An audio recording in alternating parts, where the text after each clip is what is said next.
Les trois partis de la coalition gouvernementale réaffirment leur alliance. L'Istiqlal, le RNI et le PAM signent la nouvelle charte de la majorité. Le pacte détermine les principes à respecter et les modalités de coordination avec les différentes institutions gouvernementales et parlementaires.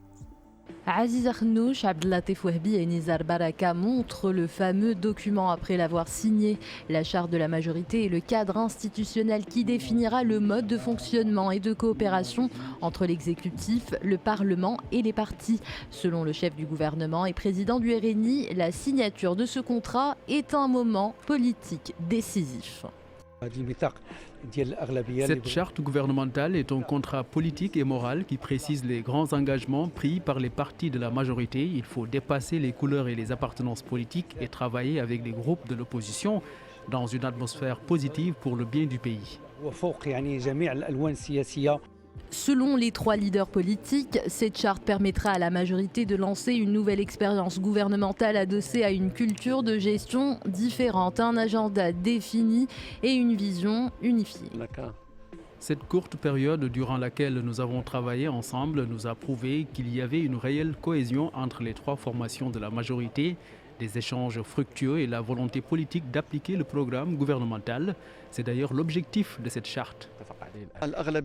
La majorité gouvernementale montre qu'elle est unie au sein d'une même équipe en faisant des intérêts des citoyens et de la patrie son principal objectif. Nous voulons également restaurer la confiance des citoyens dans l'action politique et améliorer leurs conditions de vie. Et en parlant d'Omicron, la Russie a détecté ses 2 premiers cas de ce variant du coronavirus chez 2 voyageurs qui revenaient d'Afrique du Sud. Les 2 patients ont reçu un test PCR positif durant les premières 24 heures après leur placement en observation. Tous les voyageurs revenant d'Afrique du Sud et de pays limitrophes où a été détecté Omicron fin novembre sont testés à leur arrivée et placés dans des lieux d'observation dédiés. Au début de l'automne, la Russie a été frappée durement par une nouvelle vague du coronavirus due au variant Delta, flambée, facilitée par la méfiance de la population à l'égard des vaccins. En effet, le pays dispose de plusieurs vaccins de sa propre conception, mais seuls 40% des 146 millions de Russes sont complètement immunisés à ce jour.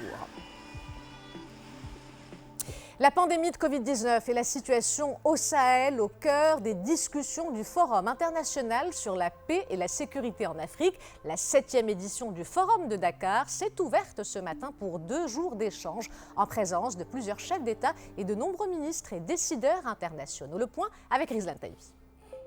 Des chefs d'État africains, des ministres des Affaires étrangères européens, 3 sous-secrétaires d'État américains et plus de 300 chercheurs et experts, la 7e édition du Forum sur la paix et la sécurité a réussi à rassembler un aréopage de personnalités de tous bords à Dakar. Créé au lendemain de l'intervention française au Mali, cet événement est devenu une agora de coopération internationale et un lieu de rencontre des acteurs du terrain. Régi par les règles du Chatham House, les participants pourront discuter sans tabou des problématiques sensibles et capitales comme la sécurité en Afrique. Parmi les thèmes abordés, la crise sanitaire, les stratégies de lutte contre le réchauffement climatique et la montée des extrémismes violents, ainsi que les façons de mutualiser les moyens et capacités militaires et humanitaires pour y faire face. Le président sortant de la Gambie, Adama Barrow, officiellement déclaré vainqueur de la présidentielle par la commission électorale. Avant même la proclamation finale, ses adversaires ont dit contester ses résultats et se réserver tous les moyens d'action. L'élection qui a eu lieu samedi s'est jouée sur un seul tour. Environ 1 million de Gambiens sur une population de 2 millions étaient appelés à choisir parmi 6 candidats, tous des hommes, celui qui dirigera pendant 5 ans le plus petit pays d'Afrique continentale, qui est aussi l'un des pays les plus pauvres au monde.